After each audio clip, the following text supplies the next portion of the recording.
All right, it's time for Yogi and the BeachMan. Hi, I'm Jim the Yogi. And I'm Rick Beach the BeachMan. We're two Michigan transplants now living in Southwest Florida. In fact, we're cousins born in 1964, just a month apart. I like to meditate. And I like to play bass in a band. I'm into chanting Om. And I'm into throwing down some classic rock. But together, we're on a mission to promote people that are helping other people. We want to make the world a better place. One conversation at a time. So sit back. Turn up the volume. And get ready to laugh. Because we like to have fun while we spread the love. Interviewing lovely people. Yes, we have fun. We never do this early, so. Still having my coffee. Yeah, me too. What time is it in Sweden? It's 3 o'clock in the afternoon. A much more palatable time of day. Yeah. I'm awake now. 9 o'clock's a bit early, isn't it? You need your coffee. Welcome back to Yogi and the BeachMan. Today we are with Alison Bladh, a nutritional therapist specializing in perimenopause. Welcome to the show. We're so excited to have you and have this talk today. Well, thank you. Thank you for having me. It's a real pleasure to be here on your podcast today. Well, we're thrilled to have you, Alison. I'm Jim the Yogi. And I'm Rick Beach the BeachMan. And just so you know, we're cousins. Yes. A month apart, so we know each other pretty well. Yeah. Over the years. And we both have partners in our lives that are at that age of going through perimenopause. So we're like, we need help. We need to get somebody on here and help us. So we reached out to you, Alison. Yeah, I mean, it's definitely something that needs to be spoken about so much more. And I mean, that's what I'm trying to do, is really get that information out there to women, because it's a natural phase that a woman will go through, but it happens to every single woman, in the whole world. And there are things that happen, there's symptoms. You can actually feel terrible when you're going through what we call the menopause transition, because it's 3 different phases that a woman will go through, and it can go over many years. It's not something that is just over in a month, unfortunately. It can take, the average age that women start perimenopause is 45, and then you go into what we call menopause, which is roughly the age of 51, and then all the time after that is what we call post-menopause, and that's when your body is no longer producing estrogen and progesterone, and that's the rest of a woman's life. We're living much longer, it could be 30 plus years. So it's really important that women understand the changes that happen in their bodies and what we can do to feel better. Agreed. And I've obviously heard of menopause, my whole life basically. But I don't even think I heard about perimenopause until much later. I feel like it's something that I recently got introduced to more and more, especially with my wife starting it, And can you describe some of the symptoms? Sure. Well, why not define it first? Oh, sure. Yeah, I mean, perimenopause. Perimenopause, if what we can call it, the menopause transition, because it is a transition, and it's made up of perimenopause, menopause, and postmenopause. And perimenopause is the first stage, and this, like I say, on average starts around the age of 45, but it's kind of like doesn't just start. It's a very, very progressive, and women that are in their early 40s can start kind of just feeling not quite themselves, and it's due to the hormones, particularly estrogen and progesterone, because this is where things start to become a bit unstable. And in perimenopause, which is the first phase of menopause, is your hormones become, it's kind of like this wild roller coaster ride. They can be all over the place. 1 month your estrogen can be quite dominant, and your progesterone can be low. It can be all over the place. And this triggers off or can trigger off the symptoms. And when I talk to women about perimenopause, the symptoms kind of just creep in, and you might not put it down to perimenopause. You might put it down to life in general, stress, overworking, tired, all of that, because things like feeling more tired, but it's tiredness on a different level. It's like exhaustion. All of a sudden not having that energy that you used to, being more irritable, that it really affects us, our cognition, menopause, because we need estrogen. That's the big thing. Estrogen is not just a reproductive hormone. We need estrogen for virtually every bodily function. Things like hot flashes, that's like a classic menopause symptom. All of a sudden, having this like wave of heat over your body, not remembering things, not being able to focus. That hot flash is an actual physical response. I remember my ex-wife, and I could feel the temperature change, physically feel that 2 or 3 degrees, and she would just be, wow, this is so crazy. It's so hot. I can't open the windows, whatever. I'm like, it's cold in here. She goes, and then I would just touch her and I could feel the difference. You could feel, sometimes just feel as she said, oh, I'm getting a hot flash. And I put my hand on her and I could feel the temperature rise. Yeah, no, I mean, you feel really, really hot. And that can also happen at night with night sweats, that, because it can affect your sleep as well, perimenopause and menopause. And, you wake up in the night and you're literally just like drenched in sweat. So it's kind of like your thermostat goes a bit crazy due to the hormone fluctuations. But going back to perimenopause, that's really where things become unsettled, unstable. So you go through this period of perimenopause, you're still menstruating, you can still get pregnant, but your hormones are gradually declining. And then you come into menopause, which really, menopause just means that a woman hasn't ovulated, so she hasn't had a period for a whole year consecutively, and then you're actually in menopause, and you're no longer producing estrogen and progesterone. Well, your body does actually produce a little bit from your adrenal glands, but your ovarian function stops basically, and then all the time after that you're in post-menopause. So it's a long transition. And when you come into post-menopause, because of the decline and the lack of hormones, you're at risk of certain chronic conditions like osteoporosis, heart disease. There's a bit of a question mark regarding cognitive health. We're not quite sure. We need more research on that, if that affects women's cognitive health, because when we look at dementia and Alzheimer's, there's a way higher percentage of women that suffer from these conditions than men. So they're kind of looking to see, is there some sort of connection there between estrogen and brain health? Very interesting. And you were kind of touching on like forgetfulness, or what my wife calls brain fog a minute ago. So thus you got an email a few days ago confirming that you were going to be on the show a few days ago, and that was a part of my wife's brain fog, as she's our assistant in our scheduling. Okay. Yeah, brain fog. Really. I mean, I can relate to all of this because I'm a woman that's, at that stage of life. And I think the brain fog and the forgetfulness and the, just you'll be talking in a sentence and all of a sudden you forget what you were going to say. And it's actually, we can laugh about it a bit, but it's actually quite scary. It's quite, you think, what is happening to me? Why can't I remember that? But brain fog, that kind of fuzzy feeling, is absolutely very common in women going through menopause. Mm-hmm. So is there, over the last, say, 50 years, since maybe the 60s or 70s, has the age that women are having this transition changed? Like what I'm going with this is, at the inception of the food pyramid and processed foods entering our diets, and basically what I call like the Kraft macaroni and cheese poison packets, which you guys I don't think have over there.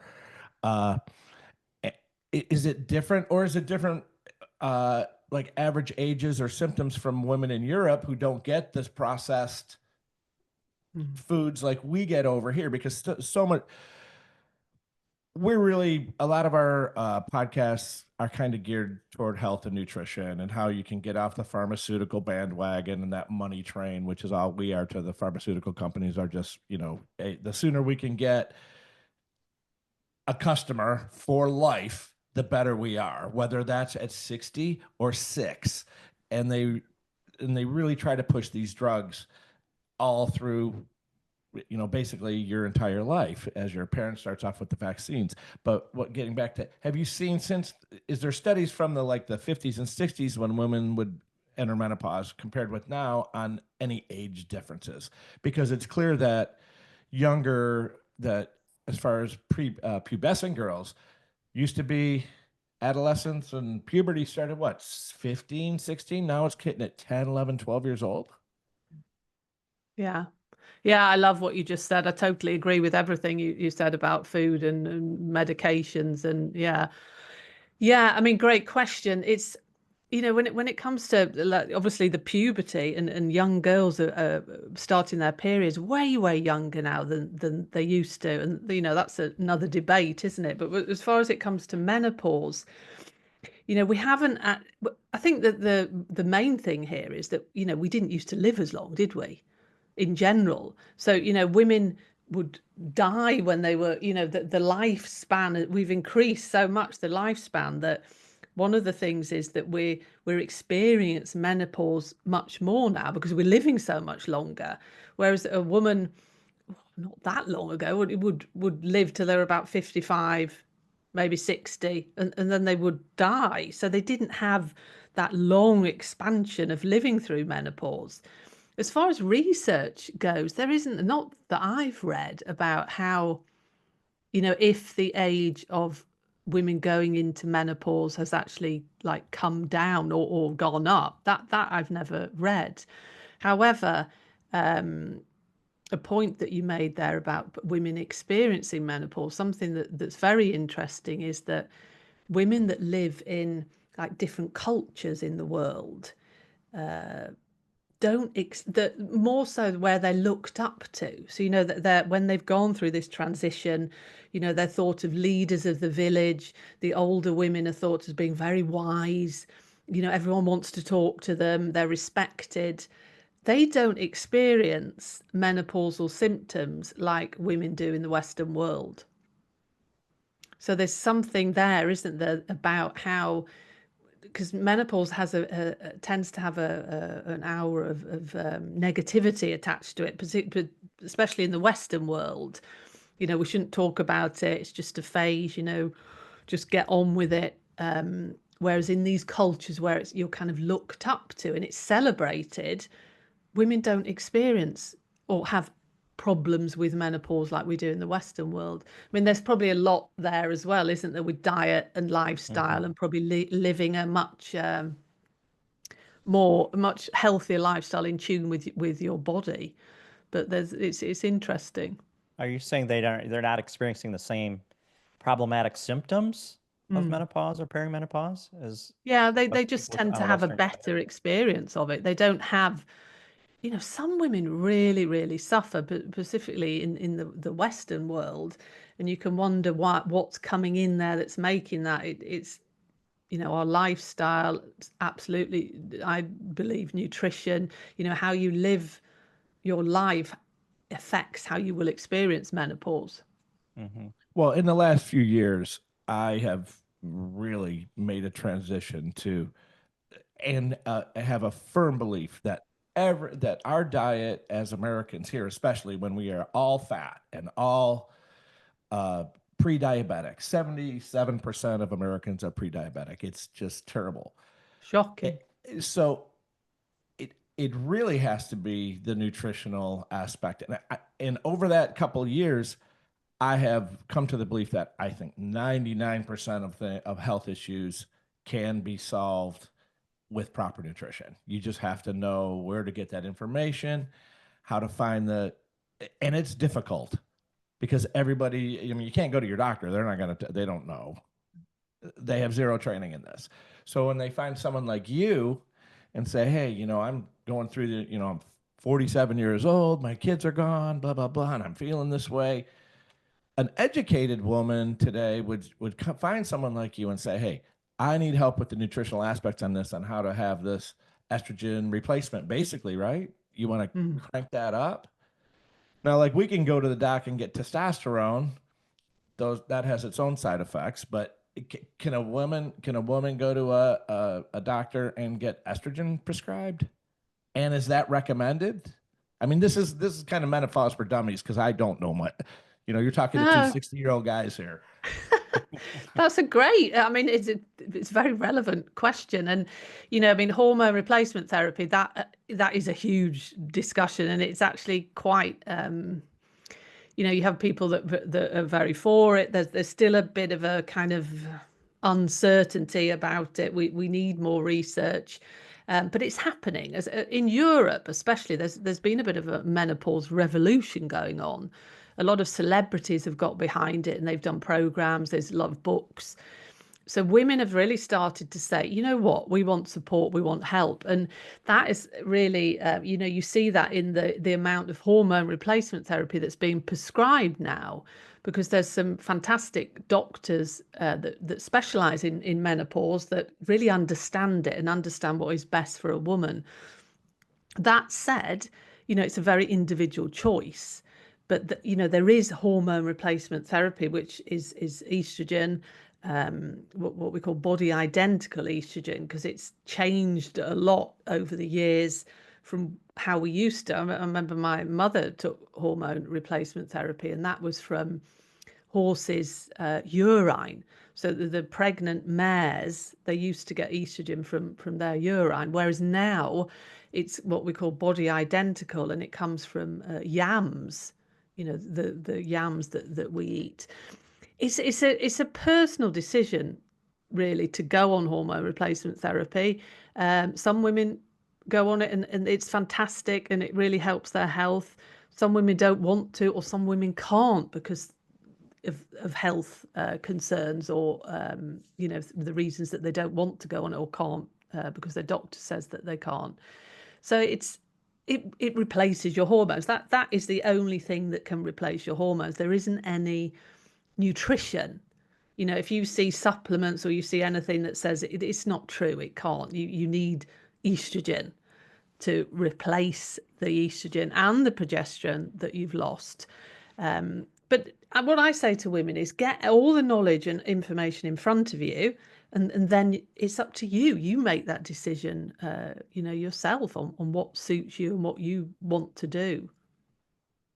I've heard that soy is really high in estrogen, and my reading and my understanding of why young girls are going into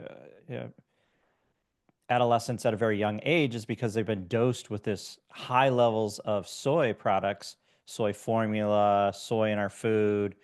Soy is a substitute for meat for a lot of people, that they're getting these high doses of estrogen. We say it a little differently here in the States. You've been saying estrogen. And that's what's bringing down, I mean, girls going into, puberty at 10, 9 even. Well, at such a young age, and it used to be above 12. And isn't there some relationship between, and I know there is, between bisphenol A, BPA additives in plastics, in the backs of receipts? Like when you get one of those heat transfer receipts at the grocery store, that's loaded with bisphenol A, which is, I took a deep dive on this probably about 4 or 5 years ago.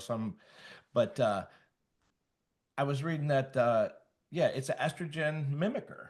So it causes estrogen in both girls and boys. So it feminizes boys and causes girls to, or I'm not saying all of it, but it's one of those conditions that added to that situation. Yeah, they're actually known as xenoestrogens. And, talking about young girls that are going into puberty earlier, it's multifactorial. I mean, it's so true. I hate receipts. When you go to a shop, I don't want to, because I've also read that and are very aware of, it's not just receipts. That's just one of the things, but plastics, BPA's in plastic. herbicides, pesticides are all what we call endocrine disruptors. They disrupt our hormonal systems. And some actual pesticides, have a huge effect on estrogen levels, amongst other things. So I think that these young girls, the bodies have been brought up just being bombarded with all these different things coming from nutrition, coming from, what you have in your house, plastics, cleaning products in your houses as well. They can have xenoestrogens in, and it's affected us, of course, over time. And I'm looking at that wonderful picture you've got on the back there of the sea there, and I'm a keen scuba diver, so I know a lot about Oh, the nice. oceans. And there's so many research now about how basically so many women take the pill, the contraceptive pill, and this is being washed out into the oceans, and it's affecting the sex of fish. Like fish are becoming dual sexed because of all the hormones that are in the sea.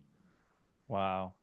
Wow, really? The sea's That pretty. that's crazy. It is. I mean, And the think about how plastics in the large the sea ocean. is. Yeah, the I mean, there's microplastics. the microplastics obviously having an effect as well. So, yeah, I know that's a bit off topic, but it's Well, it's not though, No. because when you think about all the different chemicals, like I don't know if you know our Alex Jones. He had talked about these chemicals turning the frogs gay, 50 andronazone or something like that. It's some kind of chemical they use on crops, turning the frogs gay. And that was something 20 years ago. He got ostracized and conspiracy theorists. Well, now it's been proven. So adding these chemicals to our daily environment, and I don't care whether it's the guy next door painting his house, or the guy spraying your yard for bugs, or what you're using under your kitchen sink to clean your. If you're exposed to those type of environmental situations, you're going to have some physical changes. Now, whether that can be augmented or neutralized somewhat, like I clean everything with that super heavy duty vinegar, the 45%. But you have to be careful with that because that'll burn your. It's really strong, but I feel that that's just a more natural way for me not to be exposed, me or the people that are in my house to be exposed to those type of chemicals. Now, there's no way we can mitigate all this stuff, but I believe there are precautions that we can take to not accelerate this. Yeah, it becomes overwhelming, doesn't it? If you think, okay, I'm going to totally redo everything in my house. But what I say to my clients is just do small steps, like try to remove gradually all the plastic from your kitchen. Mm-hmm. Don't store things in your fridge in plastic, and don't it makes me shudder even thinking about it, warming things up in the microwave in plastic containers. Never. It's just the worst thing you can do, because when you warm plastic up, the seepage of the chemicals is kind of accelerated and goes into the food or whatever it is you're consuming. Plastic water bottles, in the sun, in the car, in the sun. Terrible, so try and just replace what you can gradually. Think about what you use in the house to clean your house with. I love the fact that you said you were using vinegar. Brilliant. Don't spray your garden with all these horrible pesticides. Or your lawn. Well, and that's another thing. Yeah. You can use that 45% vinegar a little stronger. I mean, I like my yard to look nice. I don't like the weeds coming up, but I don't like getting out there on my knees picking them. I spray my stuff. Now, I used to use Roundup and that kind of stuff, and then this 45% vinegar at 50%, you shoot that on, and they're dead in 2 days. You can, and it has, and I don't care if my dog goes out there and walks on it. It's not going to hurt anybody.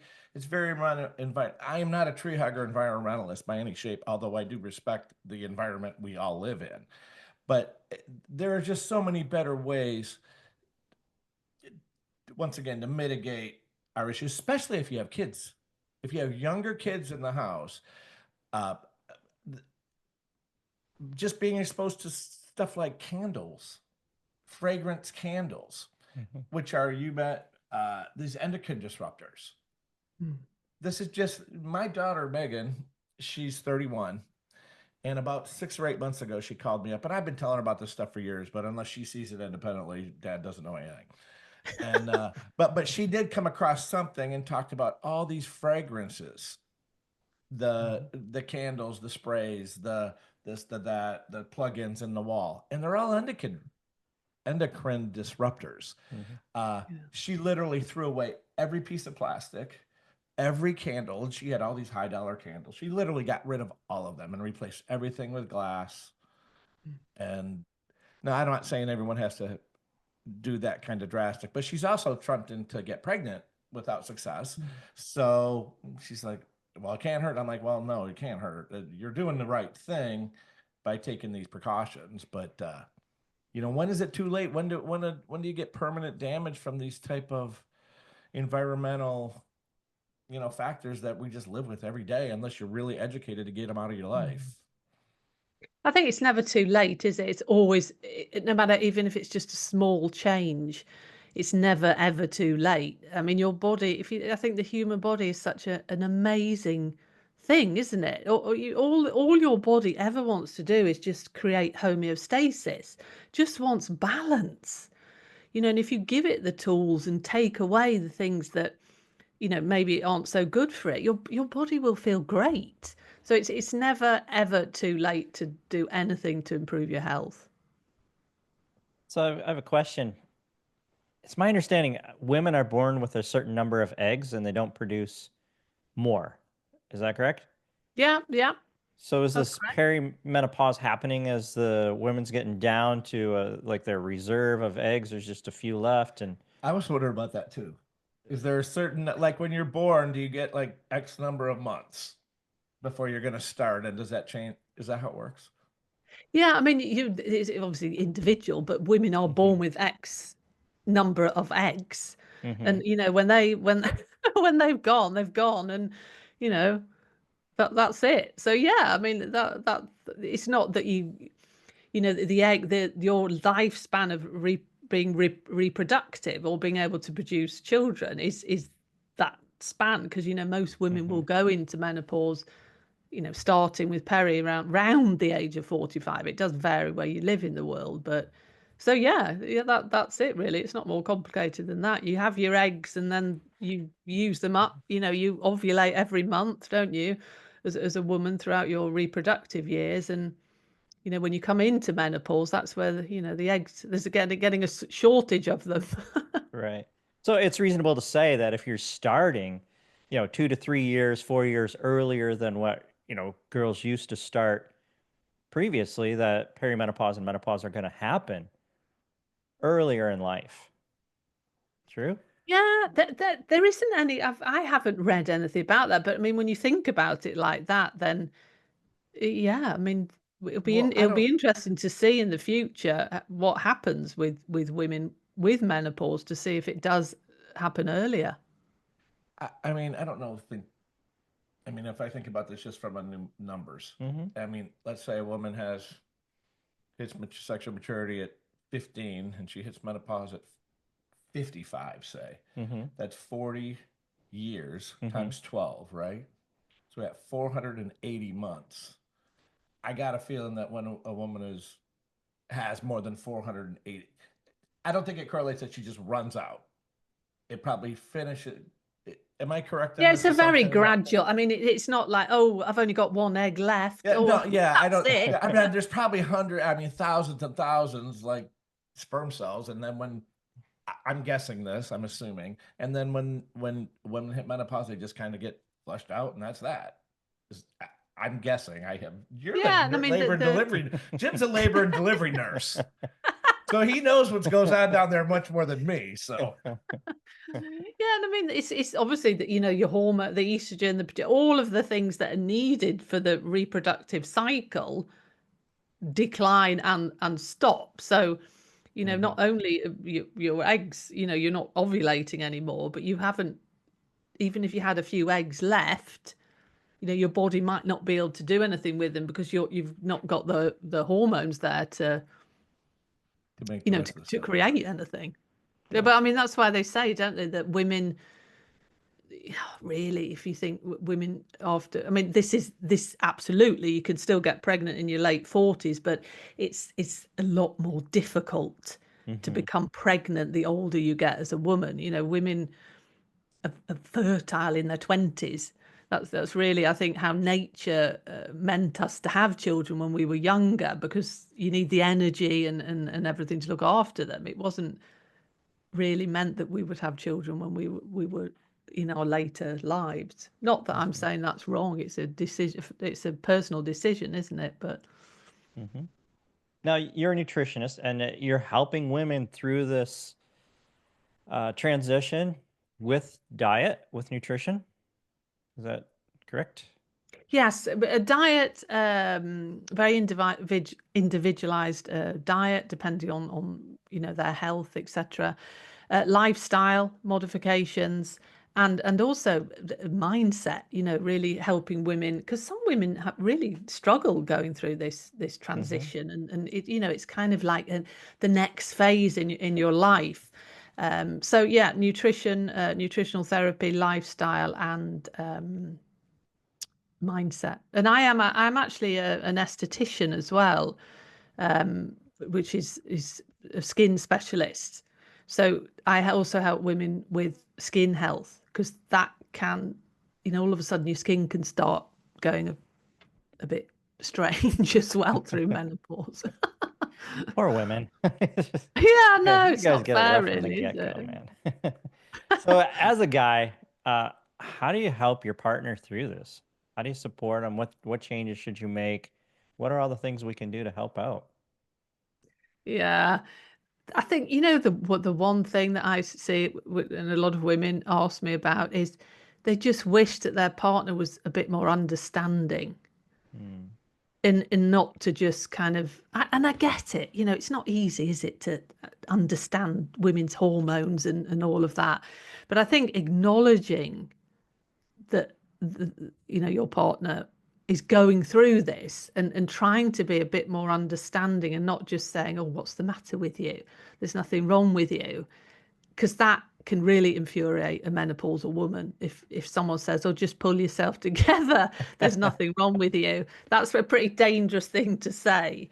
To understanding, and maybe, just kind of asking some questions. Well, such as saying, I would love to understand what you're going through. Can you tell me? Like, because I really don't understand. I think it's being honest with each other, because it can affect relationships as well. Um, because of how the woman's feeling and the symptoms, they don't necessarily want to be as intimate. And rather than the man thinking, oh, what's wrong with me? She doesn't love me anymore. If you discuss it and get it out in the open, you can work ways round it. And it's not a personal thing. It's nothing against your partner. It's just the way that you're feeling. All right, so stop saying, "What is wrong with you?" and Yeah. start saying, "I'd like Hey, to understand what you're going through." hey, baby, what's How going can I on? help? Yeah, how can I help? What can I What do? could I do to make you feel better? Got it. Well, I think anybody probably in our age group, we've learned by now that that's not the best thing to say. What's wrong? Hey, what's wrong with you? That just you're just amping up, turning up the escalation ladder there.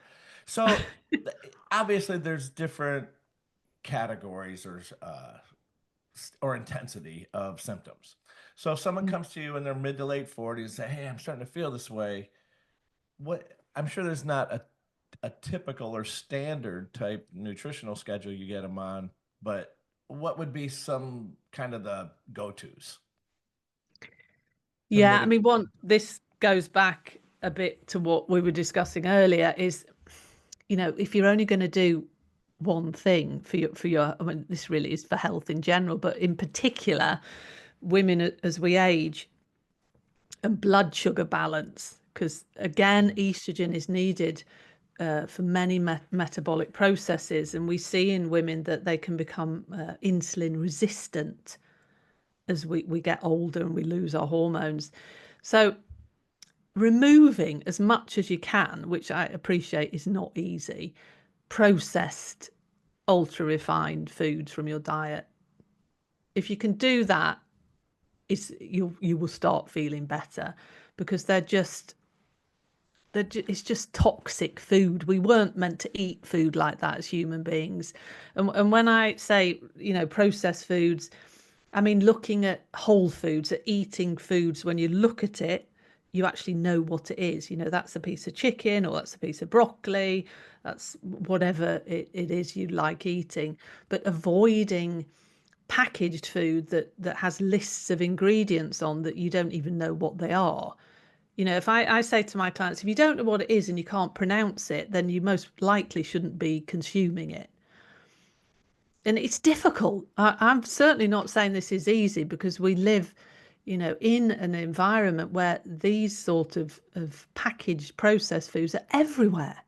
I mean, they're everywhere, aren't they? Everywhere you go, you're just bombarded with foods that are high in sugar, they're high in damaged fats. They cause blood sugar, raises in blood sugar, and inflammation in the body. And I mean, the list goes on. So trying to avoid these foods as much as you can, eating vegetables and fruits, and you don't have to be cooking fancy meals every day. You can be, for example, I always have in my fridge something that I can just grab that's easy. So maybe I'll cook a chicken and just have that there. So you could take a piece of chicken and have some salad, have a bag of salad, and maybe some vegetables or whatever. So it's eating food like we were meant to eat as human beings, and getting rid of all this processed junk that seems to be everywhere. Yeah. Now you're in Sweden and we're in the United States, and we're like loaded here with processed, ultra processed foods. It's everywhere. You go into a grocery store and maybe 5% of it is whole foods. The rest of it's basically toxic. What's it like in Sweden? Is it basically the same? Is your grocery stores filled with processed foods and very little whole foods?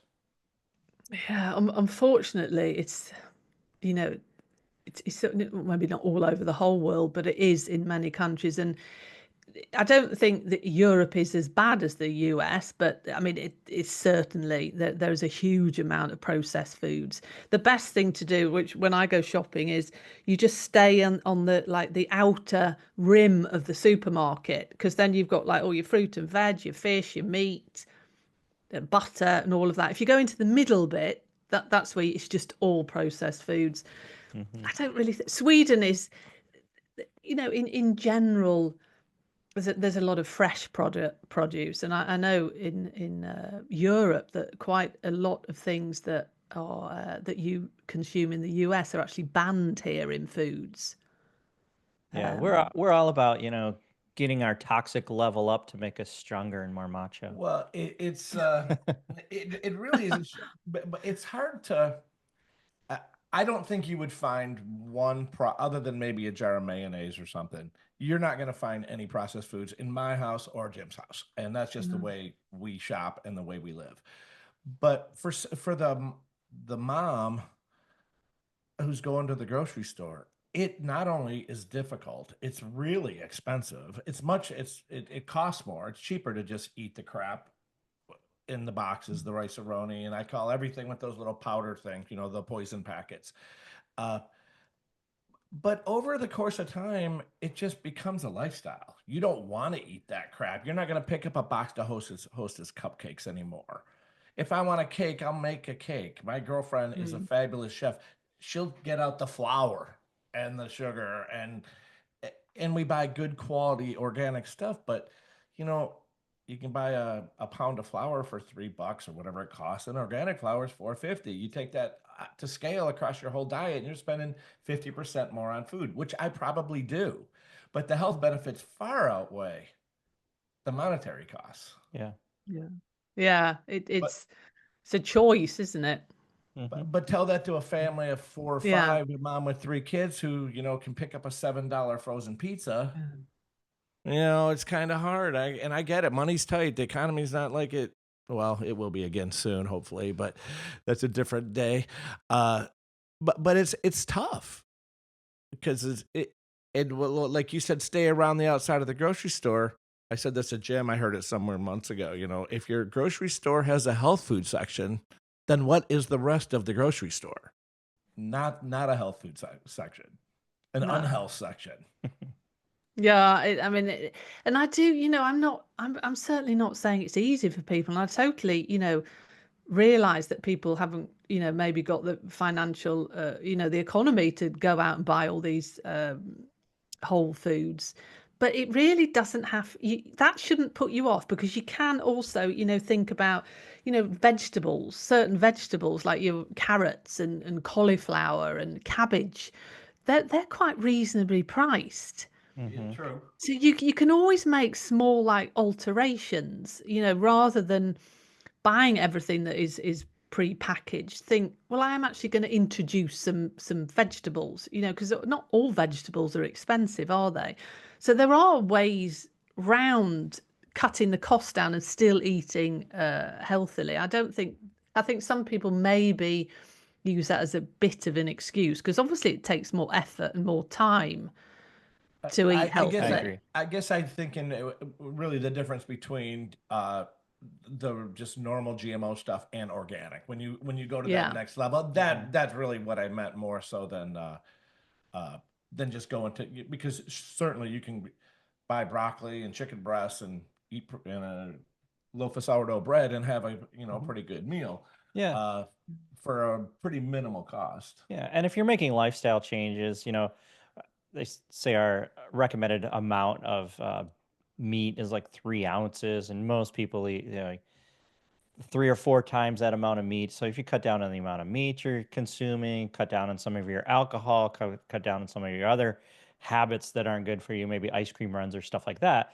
then it starts to balance out financially. So those Yeah. lifestyle changes, it might seem expensive when you look at sticker prices, but if you're making the changes across the board, then it's a little bit more reasonable to buy that organic stuff and to buy the whole foods. Absolutely. And I know I really react when I come to the States of is this the portion, the size of, Mm-hmm. when you're in a restaurant, it's like overwhelming.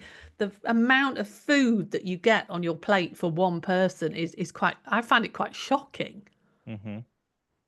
Yeah, we're kind of gluttons. Yeah. Well, That's no, why, but that's why obesity is a problem it in this really country. is. Once again, I've heard this twice in the last couple of weeks, so I know it's pretty close. Like 72 or 77% of Americans are either diabetic or pre-diabetic. I was talking to a customer of mine. I have a day job. I'm in another industry, but and we started talking about this kind of in a casual way. He goes, you only get so many of these insulin spikes in your life, and you had mentioned about something about insulin Mm. a little bit ago on how to prevent these type of insulin spikes, and just the process. But it's a tough change to make. You have to have a conscious decision to make that Yeah. Mm-hmm. lifestyle change. Absolutely. Jim said something of into the menopause symptoms. Sorry, could you repeat that? You just cut out a bit there.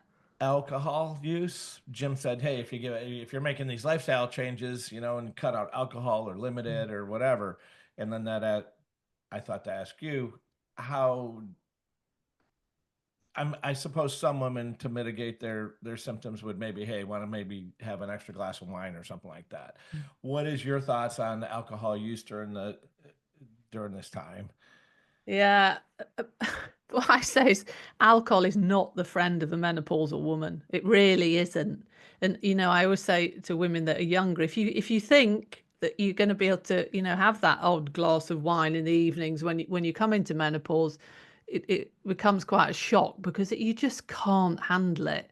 And I see myself and all my girlfriends that we just, even that glass of wine, it's just not worth it. It makes you feel terrible. You can't sleep. It affects your blood sugar. You can't process alcohol.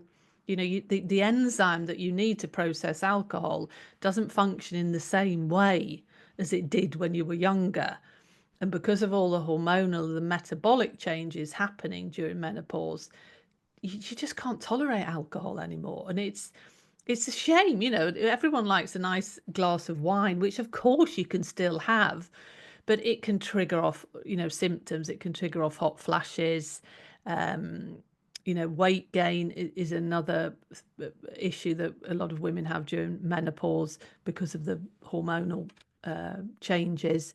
But alcohol and menopause don't really mix. That it doesn't make you feel any better, that's for sure.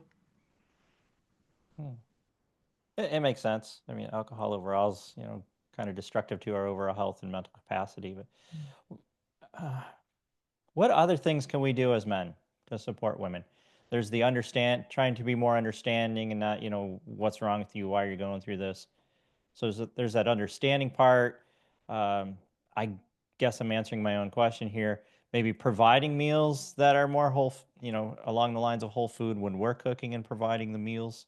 Anything else we can do?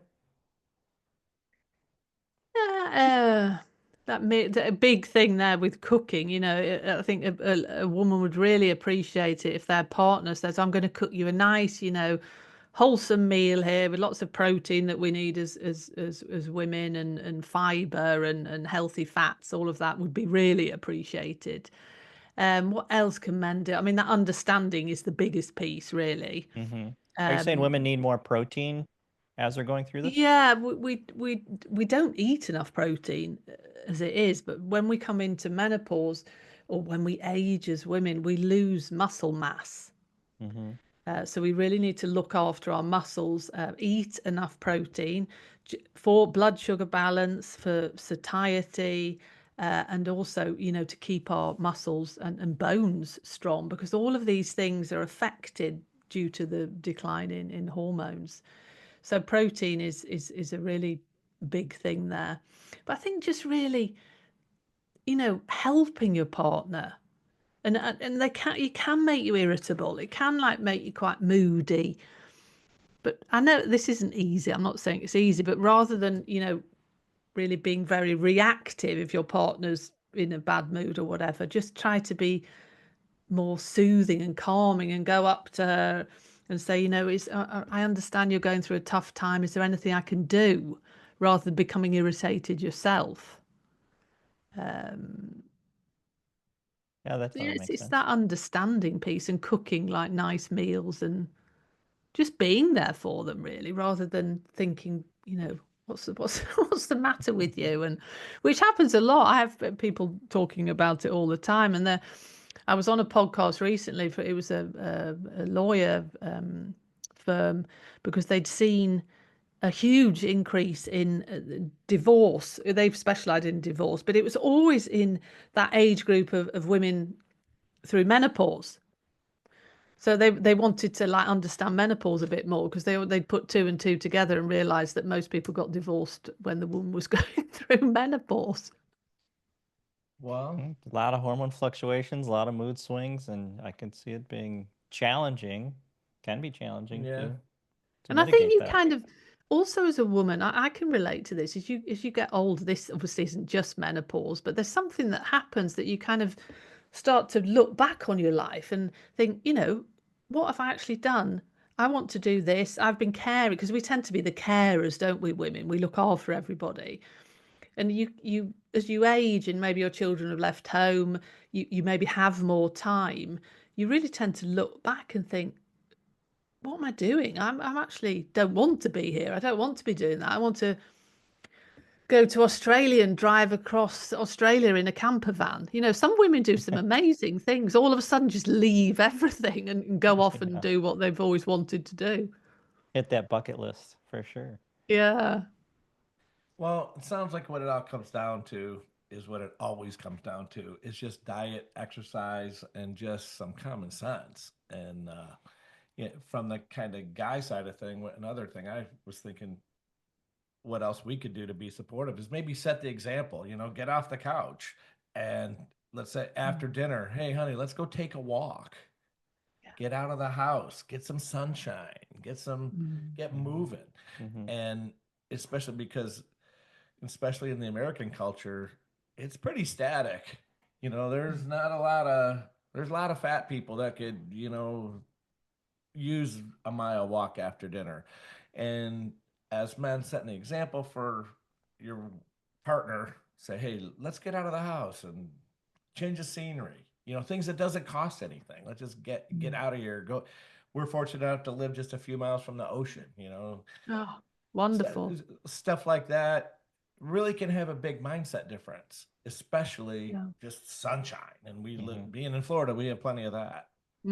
Yeah, I love that idea. Something like you say, very easy, doesn't cost anything, supportive. And walking. I mean, walking is brilliant for blood sugar control. Like there's actually research that says if you go for a walk when you've eaten, it really can help that prevent that really high like blood sugar spike. So to go even just like for a 10-15 minute walk after you've eaten is very beneficial for your health. Really? I didn't know Mhm. that. I do a lot of walking, but it's usually like now, Yeah. 8, 9 in the morning. So, but I never, and not that I never take a walk after dinner, but I didn't think there was any special benefits. But yeah, I'm going to look Yeah, into that. moving when you've eaten is actually very good. Maybe you don't necessarily want to go and do like a really heavy workout, do you, Sure. when you've just eaten? But moving, like walking, is very beneficial for blood sugar control. I mean, walking in general is just great, isn't it, for everything? It is. Moving. Going back to food for a second here. Now, we've covered eating whole foods, avoiding processed foods. Is there any specific whole foods or any fruit or vegetables or anything women should avoid during this time? And the opposite, is there anything they should increase the amount that they're eating besides protein, since we covered that? Well, things we've obviously spoken in detail about processed food, so that you should Hmm. avoid. Yeah. Things like, sugar, you should be aware of what you drink as well. So things like sugary drinks, fizzy drinks, Hmm. that are laden in sugar. And it's quite shocking, actually, things like the coffees that people drink. What you want to really think about as a menopausal woman is trying to reduce sugar. So being aware of, if you get your Starbucks coffee in the morning, I mean, some of those coffees are they've got like 10, 12 more teaspoons of sugar in. So I It's think it's being insane. mindful of what you actually consume and drink. Other things to avoid, alcohol we spoke about, looking at what sort of fats you consume. Fats are brilliant, and we certainly want fats in our diet. We need them for brain health. We need them for bodily functions. But, you want to be having fats like olive oil, butter, Avocados. Hmm. Uncooked out. avocados, nuts and seeds, coconut oil, the more natural, less refined oils, because some of the other fats, I know seed oils have been getting quite a lot of press, haven't they, recently for being Yeah. so Hmm. Get those out of your life. inflammatory. Yeah.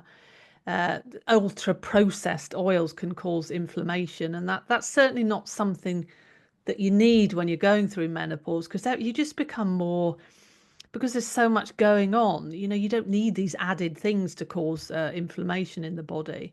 Protein we've spoke about, and then the big carbohydrate debate.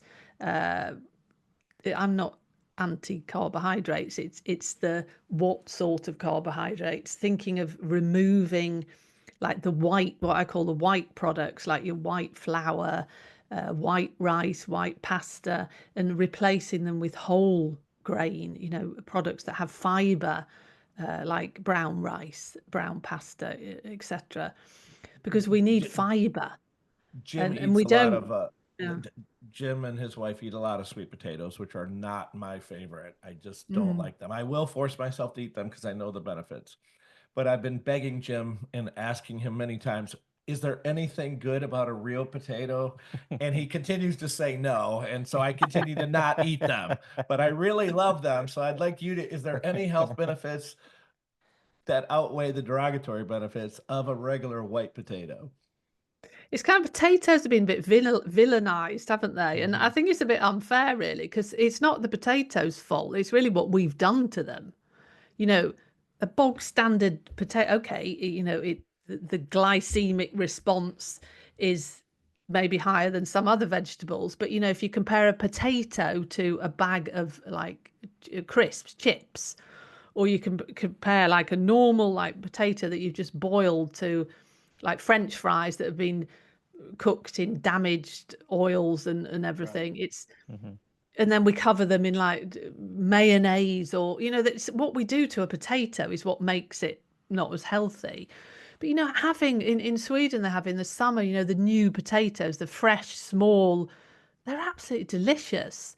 And I think they've been demonized, a potato, because of this carbohydrate. People are going very low or totally removing carbohydrates from their diet. And I don't personally think if you eat the odd potato in its form without doing anything major to it, there's nothing wrong in a potato. Contain a lot of potassium. If you eat the skin, they've got fiber in them. I mean, people used to live off potatoes, didn't they? Mm-hmm. Yeah. I mean, the Yeah. Irish, that's what they lived off. I mean, that was the staple But I guess carbohydrate. but I guess those potatoes too back then, when you put them on your counter, they would start growing roots in 3 or 4 days. No, they don't grow roots ever. Well, Oh, that's because true. they're sprayed. They're all GMO'd and Yeah. whatever. Well, I don't know if it's Yeah. GMO'd, but they're sprayed not to Is that what grow. it is? Yeah. That the And inhibitor? and also potatoes now, like back in the day, there weren't as many toxins in our land, and potatoes are known for absorbing toxins from the land. Sponge it up. That Yeah, makes so sense. you're just eating more of those toxins. Yeah. So. Yeah, I it's don't know true. if a It's what we've sweet done to potato them. absorbs the same. I mean, they're growing underground as well. Sweet potatoes might also be absorbing all these toxins. I don't know, but I just know the sweet potato is healthier. Yeah, it's difficult. It's just for me, it's like everything in moderation, and the fact Mm-hmm. that our soils are depleted, aren't they, really, from Yes. nutrients and what we put on them. It's virtually impossible to avoid that unless you buy all your products is organic. And even then, that's another debate, really, isn't it? The Right. organic produce, and how There much really of is. it is actually got How much is organic, and contaminants the on it. organic standard changed a number of years ago where they can apply so many pesticides as long as they don't go above a certain level. So it's Mm, yeah, the yeah, it's organic label's But questionable. and I don't know I'm sure it's different in Europe, but it's just so hard. Mhm. But It's a making challenge. making small steps at a time is Yeah. the only way to make it happen. Hey, first I'm not gonna not buy the frozen. I'm gonna skip the frozen food section. Next, nothing in boxes, no more cereal, and just little changes at a time. They add up. Mm-hmm.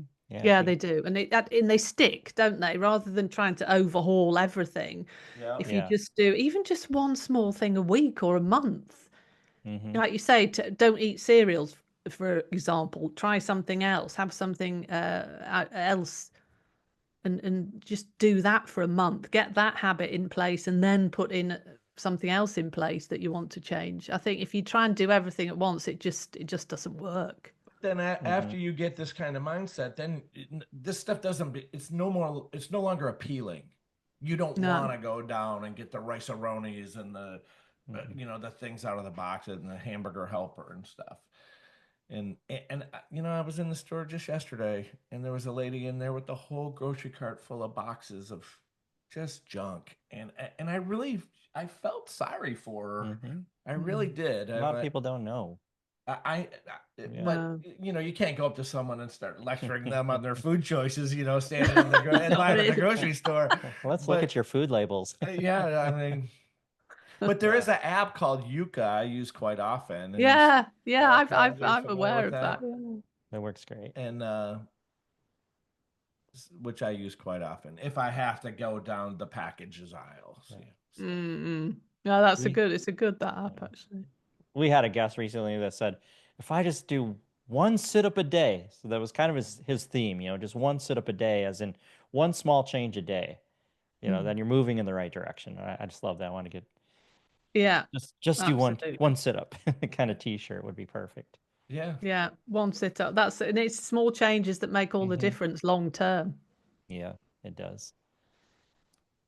Yeah, well, it's going to be interesting in this country to see what happens with the change in the political parties coming in, and JFK, RFK. Thank you. Yeah, JFK's been gone a while. RFK. What did he become? He's going to be the new Health and Human Services Secretary. Yes, so and he is see what kind of changes he'll make. Yeah, he is really into nutrition, and I really hope that he's going to try to get the poisons out of our food. And, oh, brilliant! That sounds fantastic. That's a big job, isn't it? Big job. Well, even like Kellogg, in Kellogg's Fruit Watch Loops, your back. God, really? Yeah. There's a little bit of backlash here because like Kellogg's and their Fruit Loops, they use these red dyes that are known to be carcinogens and toxic, but they make different formulation that go to Canada and go to Europe, but yet it's just appalling. Yeah. But okay, why? I mean, that's just outrageous if they've already got the formulas that don't have it in. Yeah. It's probably cheaper. Yeah. Yeah, it must be. I don't know. Must man. be. Yeah. It all boils down to money at the end of the day. It really does. Yeah. Yep. For sure. Yeah. Sure. Well, any final thoughts? So we're getting close to the end of the hour here. Yeah, I think I just want to say to any woman that is feeling that she might be, coming into perimenopause or menopause is that, just get the knowledge. Knowledge is power.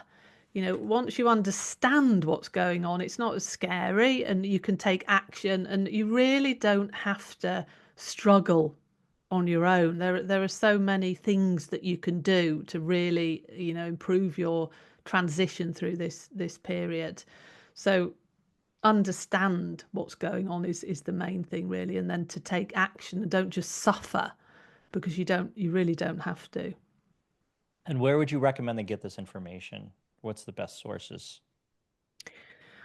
Well, obviously in the US, I'm maybe not so aware of menopause specialists, but you can, really search for doctors or healthcare providers that specialize in menopause, because it's happening now. People are realizing that women need help through this. So you could, ask your healthcare provider for a specialist in this area. My website has loads of, obviously I'm not a doctor, but I specialize in these areas. So I have a lot of information on perimenopause and menopause and how to eat during this time and what you need to think about and everything like that. So, if anyone wants to read that, then please feel free. And what's your website? It's Alison Bladh, that's BLADH.com. Also on there is, I can send you the link, but there's a free download of a 7-day meal plan, like a reset meal plan. Really what we've spoken about today, that style of eating and what you should think about when you're going through menopause. It's got recipes and shopping list and everything in there. So to get you going really in an easy way. Excellent. Well, thanks, Bladh, for hanging out with us. Yeah, thank you so much for this conversation. No, it's lovely meeting you both, and thank you for having me on your podcast. Thrilled to have you. You're welcome. Yeah. Well, I'm a lot more educated now than I was an hour ago. Me too. I think this is good. That's great. I think I could be a more supportive husband of my wife going through this. I think we'll title this like Menopause with Alison teaching old guys. Something geared to the old guys, menopause for dummies or something. Yeah. So. Yeah, it's not easy, is it? Hormones, I think when women talk about their hormones, men always think, oh no, that I don't know if I want to go there. Can be a bit daunting. Absolutely. Yeah. It is. And challenging for sure. But the more we're educated, the more we understand, the better it is for us and to support our partners. So, for sure. Absolutely. Yeah. Well, right. Thanks again. Yeah. You have a wonderful day. Thank you. Yeah. Take care. Awesome. Good night. Okay. Bye. So if you just listen to this podcast and you appreciate the content and the work that we're doing, we would love your support. Look in the comment section of this episode. Subscribe, rate us, comment. This gets our podcast in front of other listeners. And if you noticed, we don't have advertisers. For the cost of a cup of coffee, you can help keep it this way. Become a supporter right now. We'd appreciate it. I'm Jim the Yogi. I'm Rick the BeachMan. in the